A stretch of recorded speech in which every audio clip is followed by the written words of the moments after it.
Hi madam. Hi మా. ఒక marriage అయితే 3 years అవుతుంది. నేను ఇంకా కన్సీవ్ అవ్వలేదు. సో ఐయూ కోసం వచ్చాను. ఏంటి బాబన్నా? ఐయుఐ కోసం వచ్చారా?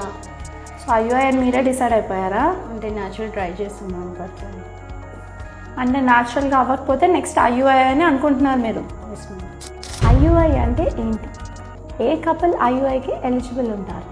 సో కన్సల్టేషన్కి మీరు వచ్చినప్పుడు మేము టోటల్ 3 పారామీటర్స్ అనేవి చూస్తాం. ఒకటి సెమెన్ అనాలిసిస్ అంటే వీర్యకణాల పరీక్ష. ఇందులో కౌంట్ ఎంత ఉంది అంటే ఎన్ని స్పర్మ్స్ ఉన్నాయి, తర్వాత వాటికి మొటిలిటీ అంటే ఈదే గుణం ఉందా లేదా, ఎంత పర్సెంట్ ఉంది, తర్వాత వచ్చేసి మార్ఫాలజీ. ఈ 3 పారామీటర్స్ చూస్తాము. తర్వాత వచ్చేసి ట్యూబల్ బ్లాకేజ్ అంటే ఇది గర్భాశయం అన్నమాట. ఇవి ట్యూబ్స్.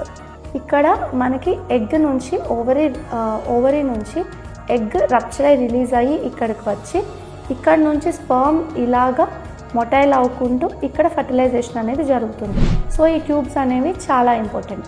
ఈ ట్యూబ్స్ బ్లాక్ ఉన్నాయా లేదా అని ఒక టెస్ట్ ఉంటుంది. దాని హెచ్ఎస్జి లేదా సెలైన్ ఇన్ఫ్యూషన్ సోనోగ్రఫీ అని ఈ 2 పద్ధతుల ద్వారా మనం ట్యూబ్స్ బ్లాక్ ఉన్నాయా లేదా చూసుకుంటాం.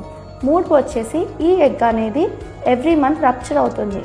సైకిల్ యొక్క మిడ్లో అంటే 14 కానీ 15 రోజుల్లో కానీ ఈ ఎగ్ పెరుగుతుందా, రప్చర్ అవుతుందా లేదా అని చూసే ప్రాసెస్ని ఓవ్యులేషన్. ఇది స్కానింగ్ ద్వారా రెగ్యులర్గా మధ్యలో చేయడం ద్వారా మనకు తెలుస్తుంది. ఈ 3 పారామీటర్స్ అనేవి మనం మొదటిగా చూసుకుంటాము. ఈ 3 పారామీటర్స్లో వచ్చిన రిజల్ట్స్ని బట్టి ఏ కపుల్ ఇంకా న్యాచురల్గా ట్రై చేసుకోవచ్చు, ఏ కపుల్ ఐయుఐకి సూట్ అవుతారు అండ్ ఏ కపుల్ ఐవీఎఫ్ వరకు వెళ్ళాల్సి ఉంటుంది అనేది మనకి తెలుస్తుంది.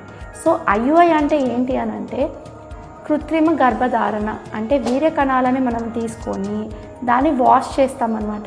వాష్ చేసి అందులో ఎక్కువగా మొటైల్ ఉన్న స్పర్మ్స్ని తీసుకొని ఇలాంటి ఒక చిన్న ట్యూబ్లో పెట్టుకొని ఇలా మనం ఈ ట్యూబ్ తీసుకొని ఈ గర్భసంచి ముఖద్వారాన్ని సర్విక్స్ అంటాం, దీనిలో నుంచి ఇలా పాస్ చేసి ఈ పార్ట్లో మనం ఈ ట్యూబ్లో నుంచి రిలీజ్ చేస్తాం.